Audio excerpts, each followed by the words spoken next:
ఇలా నార్మల్‌గా ఉన్న ఫోటోని ఒక చిన్న ప్రాంప్ట్ తోటి అది కూడా ఒక డ్రాయింగ్ పెన్సిల్ ఆర్ట్ ప్రాంప్ట్ తోటి ఎలా కన్వర్ట్ చేసుకోవాలో చెప్తాను. అది కూడా జెమినీ ఏఐలోని మీకైతే చాలా బాగా నచ్చుతది. ఎందుకంటే చాలా వైరల్‌లో ఉంది ఇన్‌స్టాగ్రామ్‌లోని. ఫస్ట్ ఈ ప్రాంప్ట్ కోసం ఒకటి నేను డిస్క్రిప్షన్‌లో పెడతాను. ఇంకోటి వచ్చి మళ్ళీ కామెంట్ బాక్స్‌లో పెడతాను. మీరు ఎక్కడి నుంచైనా వాటిని కాపీ చేసుకోండి ఆ ప్రాంప్ట్‌ని. మీ మొబైల్‌లో ఉన్న క్రోమో అయినా లేకపోతే గూగుల్ అయినా ఓపెన్ చేసి ఒక్క నిమిషం. ఇక్కడ జెమినీ ఏఐ అని సెర్చ్ చేయండి. నేను ఎగ్జాంపుల్‌కి జెమినీ ఏఐ అని సెర్చ్ చేస్తున్నాను. మీకు ఆటోమేటిక్‌గా ఆహ్, సెర్చ్ చేస్తే వచ్చేస్తది. ఒక్క నిమిషం.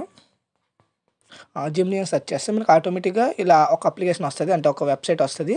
నార్మల్‌గా ఓపెన్ చేయండి. ఒకవేళ కొత్త వాళ్ళు ఎవరైనా చూస్తే కొంచెం లాగిన్ ఇష్యూ ఉంటది. ఖచ్చితంగా ఒక అకౌంట్‌తో లాగిన్ చేసుకోండి. అంటే ఒక ఫోటో ఒకసారి ఒక 5 ఫోటోస్‌కి ఒక అకౌంట్ యూజ్ అయినట్టు ఉంటది. మీకు అలా ఎన్ని అకౌంట్స్ ఉంటే దాన్ని బట్టి యూజ్ చేసుకోండి.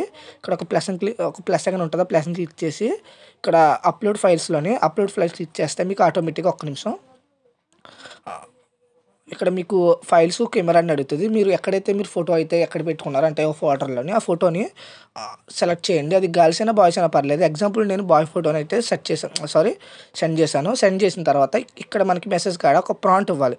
ఆ ప్రాంప్ట్ అనేది నేను డిస్క్రిప్షన్‌లో అయినా లేకపోతే కామెంట్ బాక్స్‌లో చెప్పాను కదా! పెడతా. ఆ ప్రాంప్ట్‌ని ఇక్కడ పేస్ట్ చేసి ఆటోమేటిక్‌గా సెండ్ చేయండి.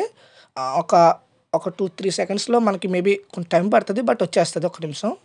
చూడొచ్చు మనకైతే ఆటోమేటిక్‌గా జనరేట్ అయిపోయింది ఫోటో అనేది. దీన్ని ఎలా సేవ్ చేసుకోవాలంటే ఈ ఫోటో మీద క్లిక్ చేసి కింద సేవ్ బటన్ క్లిక్ చేస్తే ఆటోమేటిక్‌గా మీకు సేవ్ అయిపోతది.